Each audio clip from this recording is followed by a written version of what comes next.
శివమహాపురాణం విద్యేశ్వర సంహిత 17 చాప్టర్లో 51 శ్లోకాల నుంచి. జపం చేయటానికి విధి విధానాలు చెప్పి గురువు ముఖత ఉపదేశం తీసుకున్న తర్వాత నియమంగా దాన్ని మొదలు పెట్టాలి. ఆ మొదలు పెట్టాక 28 రోజులు అయిపోయిన తర్వాత ఎలా అయితే శుక్లపక్షంలో ప్రతిపద రోజు మొదలు పెట్టుకుని కృష్ణపక్షంలో చతుర్దశి రోజు ఆ రోజు నియమంగా మళ్ళీ కొన్ని జపాలు చేయాలి. జపాలు చేశాక 5 బ్రాహ్మణుల్ని భార్య సమేతంగా పిలిచి వాళ్ళందరినీ ఈ 5 ఏవైతే శివస్వరూపాలు ఈశాన ఇవన్నీ క్రమంలో వాళ్ళని పూజించుకోవాలి. అలాగే సదాశివ రూపంలో పరాశక్తితో ఉన్న ఆ పరమాత్మ స్వరూపంగా ఆచార్యునికి మళ్ళీ విధి విధానంగా పూజ చేయాలి. దశ అంగాలతో కూడుకునంటే పిలవటం దగ్గర నుంచి వాళ్ళకి మర్యాదలు చేయటంలో భోజనం పెట్టడంలో ఎక్కడ ఈ 10 తతంగాలన్నీ ఉన్నాయో కూడా భక్తి శ్రద్ధతో పరమాత్మకే చేస్తున్నా అన్న భావనతో చెయ్యాలి. పరమాన్నేన సంపూజ్య యథా విభవ విస్తరం రుద్రాక్ష వస్త్రపూర్వం చ వటకాపూపకేర్యుతం బలిదానం తతః కృత్వా భూరి భోజనమాచరేత్ తతః సంప్రార్థయ దేవేషాం జపం తావత్ సమాప్యేత్. మొదలు పెట్టడానికి ఏవైతే నియమాలు ఉన్నాయో అలాగే దాన్ని సంపూర్ణ చేయటానికి కూడా నియమాలు ఉన్నాయి. ఆ రోజు చేయమని చెప్పాలి.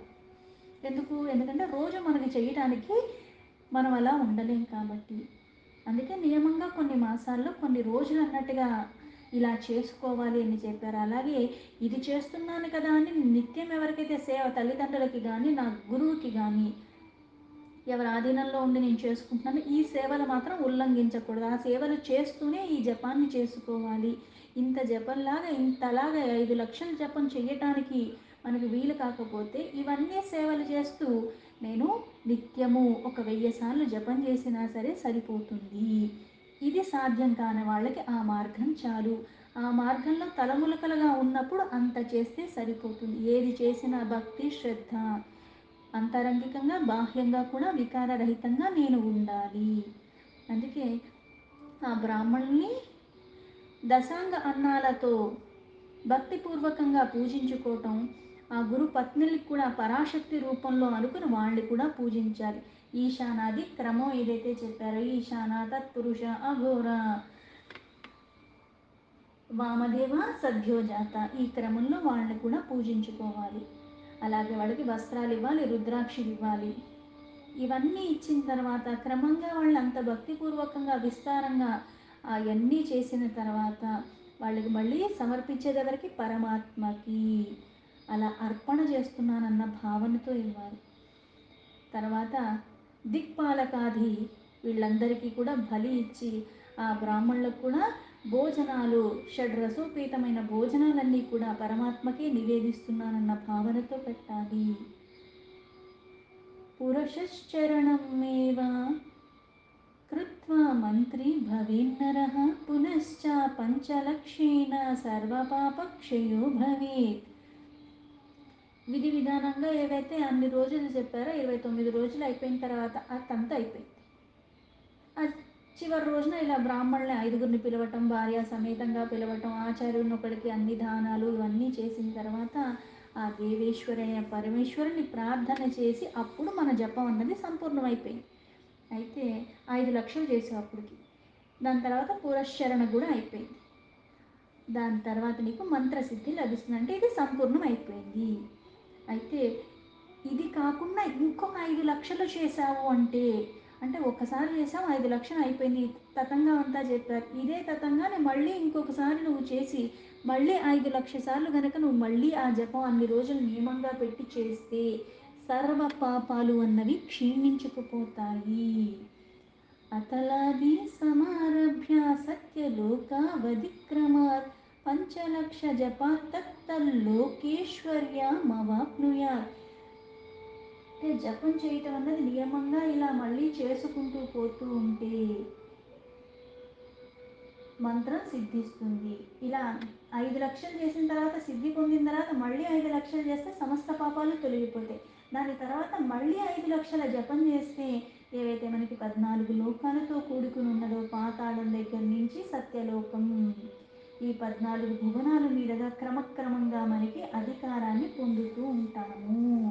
అంటే ఒక్కొక్క దానికి ఒక్కొక్క 5 లక్షలకి ఒక్కొక్క లోకాన్ని దాటుతూ వెళ్ళిపోతున్నట్టుగా ఇవన్నీ కూడా అంటే ఒక్కొక్కసారి చేసుకుంటూ వెళ్ళిపోతుంటే ఎలా అయితే సాలోక్య సామీప్య సారూప్య అన్నట్టుగా ఆ పరమాత్మ సన్నిధికి చేరువుగా వెళ్ళిపోతూ ఉంటావు. అందుకే ఈ లోకంలో ఉన్నవన్నీ సత్యలోకం దాకా ఏవైతే ఉన్నాయో అవన్నీ ఐశ్వర్యాలు నీకు ప్రాప్తిస్తాయి.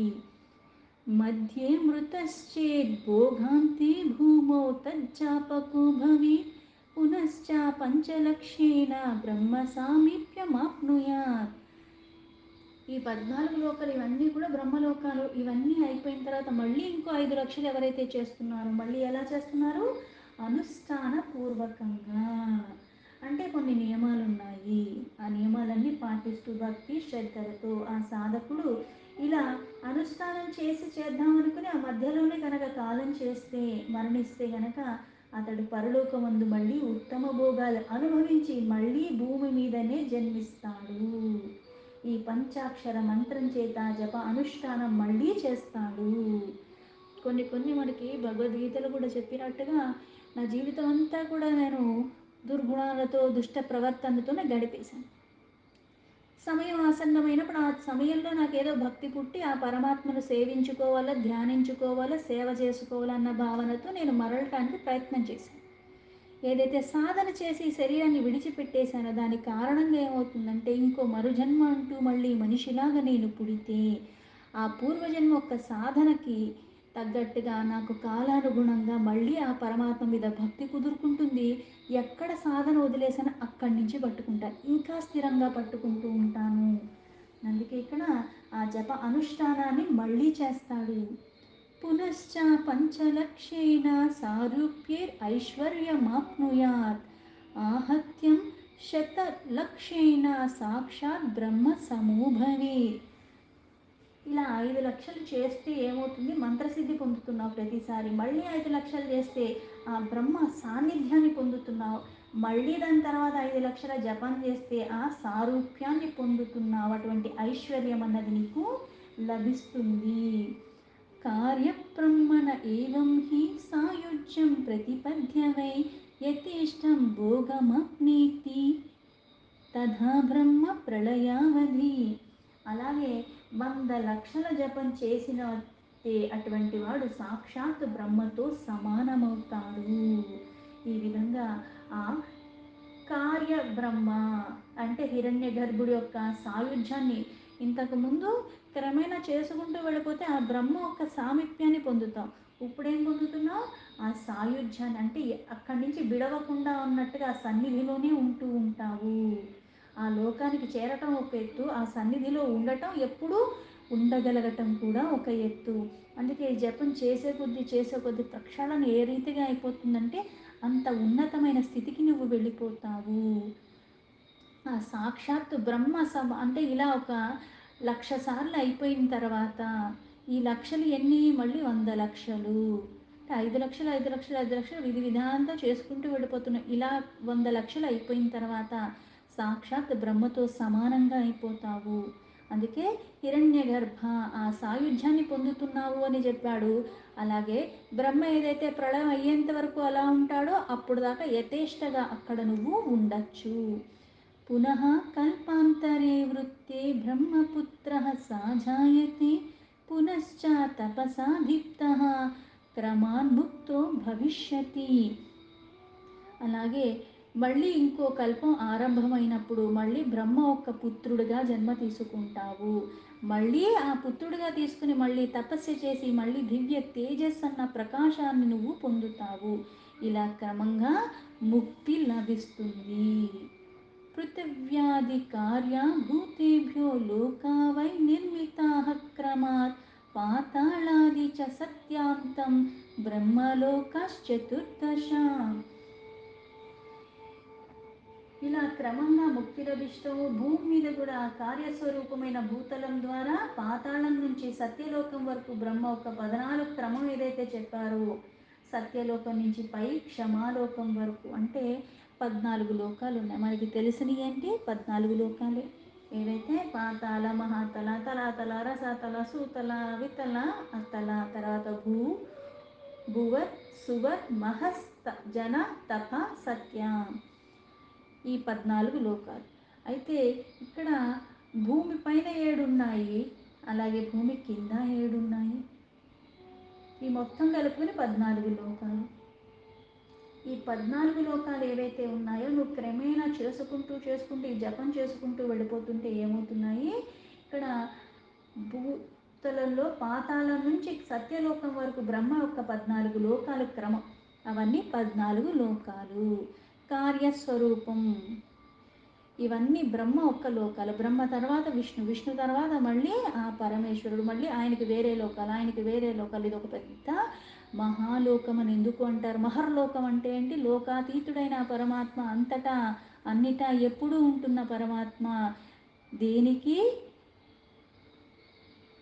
కొలమానానికి కానీ ఇంతే అని అంటానికి కానీ వీలున్నటువంటి వాడు కాదు పరమాత్మ. పరమాత్మ అనంతతత్వం, అనంతంగా ఉన్నాడు. ఆది అంతం తెలుసుకోవటానికి వీలు కానంత అపరిమితంగా ఉన్నాడు పరమాత్మ. సత్యాదూర్ధ్వా క్షమాంతం వై విష్ణులోకాశ్చతుర్దశ క్షమాలోకే కార్య విష్ణుర్వైకుంఠే వరపత్ననే. అయితే పాతాల నుంచి సత్యలోకాల దాకా ఏవైతే 14 లోకాలు ఉన్నాయో ఇవన్నీ కూడా మళ్ళీ బ్రహ్మలోకాలు. దానిపైన విష్ణు లోకాలు ఉన్నాయి క్రమంగా. సత్యలోకం మీద క్షమాలోకం వరకు ఏవైతే ఉన్నాయో అక్కడ మళ్ళీ 14 ఉన్నాయి, అవన్నీ మళ్ళీ విష్ణు లోకాలు.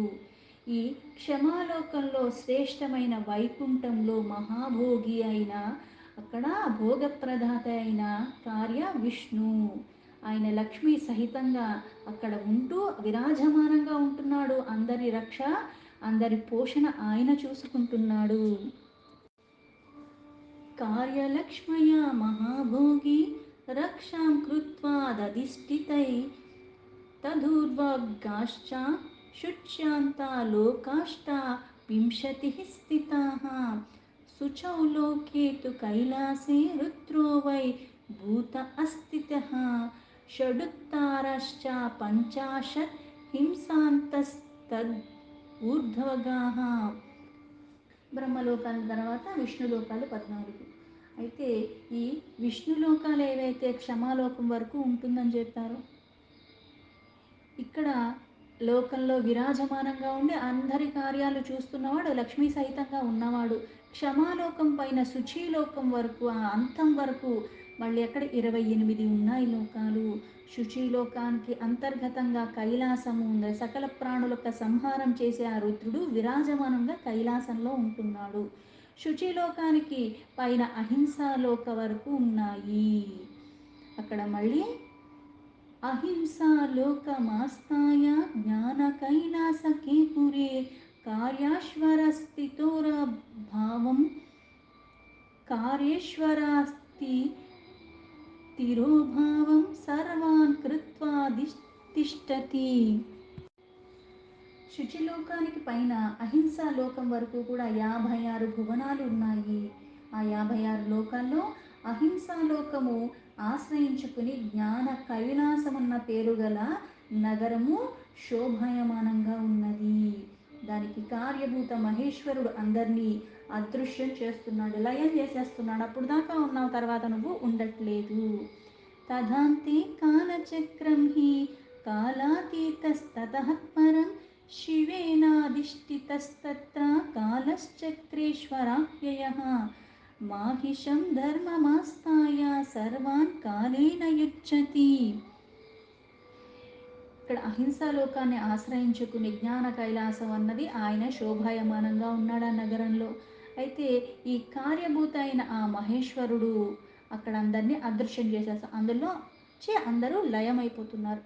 అహింసా లోకానికి చివర ఏదైతే కాలచక్రము స్థితి అయి ఉన్నది. కాలచక్రము అందుకే కొన్ని ఏం చెప్తా ఉంటారు, చాలా విశేషంగా ఏదైతే కైలాస పర్వతం దగ్గర పరమేశ్వరుడు ఉంటాడు అని చెప్తారు. అక్కడ ఏమవుతుంది, అక్కడ ఎవరు ఇప్పుడు దాకా బోల్డ్ పర్వతాలు ఎక్కారు కానీ దాని మీద ఎక్కడానికి ఎవరు సాహసించలేదు. ఎవరో కొద్దో గొప్ప ఎప్పుడో కొన్ని సంవత్సరాల క్రితం సాహసించిన వాళ్ళకు కూడా అందులో వాళ్ళు చూసుకోలేని మార్పులు జరిగిపోయినాయి. అక్కడ కాలానికి ఇక్కడ కాలానికి వ్యత్యాసం ఉన్నది. అక్కడ మళ్ళీ ఎలా అయితే మనం కాలానుగుణంగా వృద్ధిలోకి వస్తుంటాం, వయసు పెరుగుతుంటుంది, అక్కడ చాలా త్వరగానే ఆ వయసులో మార్పులు వచ్చేస్తూ ఉన్నాయి. అక్కడ కాస్త శక్తి అన్నది కేంద్రమై ఉన్నది. ఇక్కడ అందుకే అహింసా లోకానికి తర్వాత కాలచక్రము స్థితి అయి ఉన్నది. ఈ కాలాతీత స్థితి, గుణాతీత, సర్వాతీత అన్న ఆ పరమాత్మ కాలానికి అతీతంగా ఉన్న స్థితి అక్కడున్నది. అందుకే ఆ కాలచక్రేశ్వర ఆ నామంలో ఆ శివుడు యొక్క మహిషాన్ని ధర్మంగా ఆశ్రయించి అక్కడ అన్ని కాలాలకి సంయుక్తంగా అక్కడ అన్నీ మళ్ళీ క్రియల రూపంలో చేస్తున్నాడు. असत्याश्च शुचिश्चैव हिंसा चैवात निर्गुणा असत्यादि चतुष्पादः सर्वाशः कामरूपदृक् नास्तिक्या लक्ष्मी दुसंगो वेदबाह्वाद्गनिः सदा.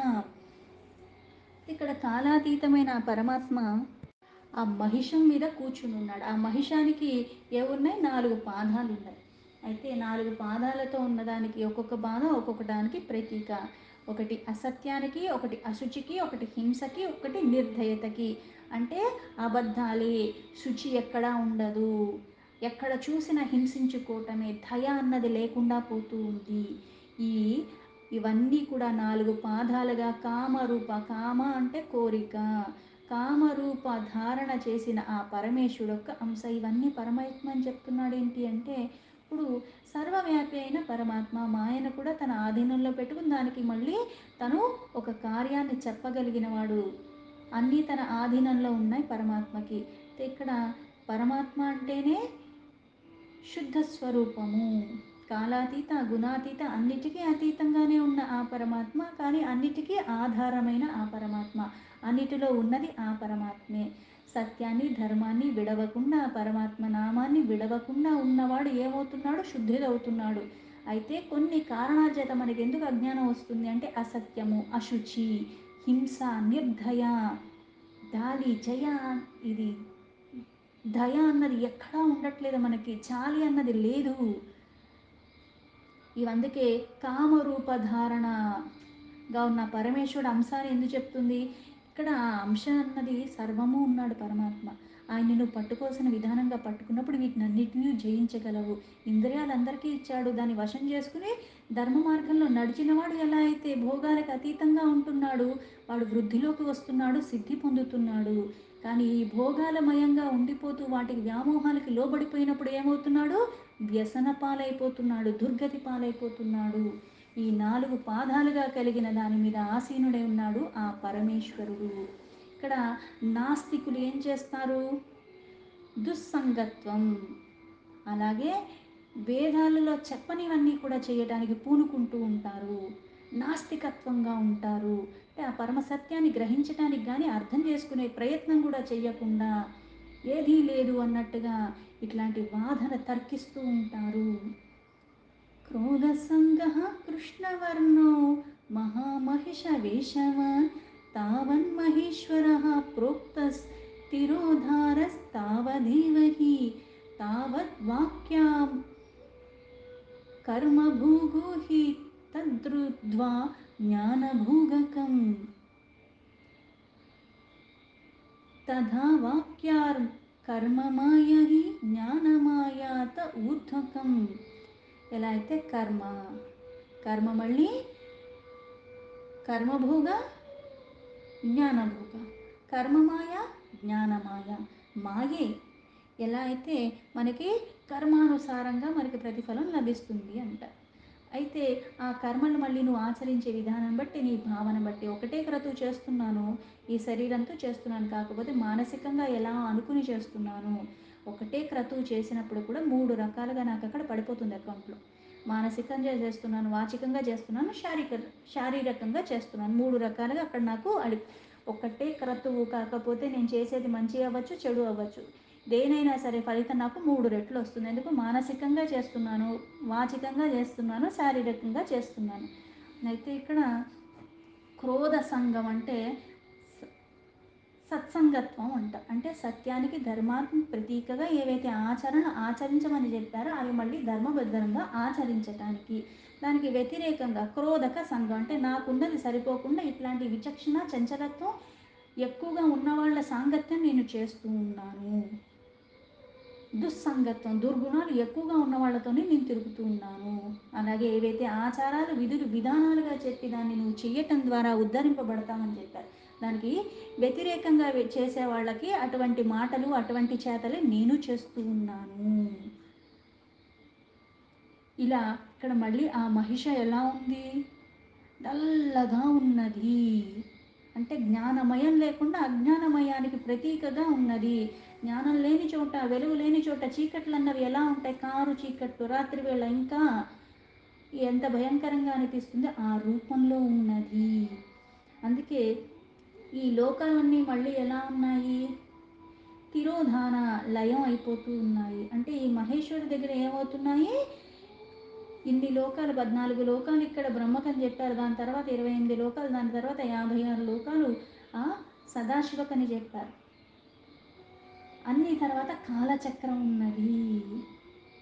ఆ కాలచక్రం తర్వాత ఇక్కడ విరాట స్వరూపమైన మహేశ్వరుడు యొక్క వర్ణన దాని మీద ఇలా కూర్చునున్నాడు అని చెప్పిన తర్వాత అక్కడ మళ్ళీ తిరోధాన లయ. తిరోధాన లయ అంటే నేను ఏదైతే చేశానో, పుట్టక జరిగింది, మరణం జరిగింది, మధ్యలో ఒక జీవితాన్ని గడిపాను. ఆ జీవితంలో నేను ఎటువంటి కర్మలు చేశాను, ప్రతిదానికి ప్రతిఫలం వచ్చేస్తుంది.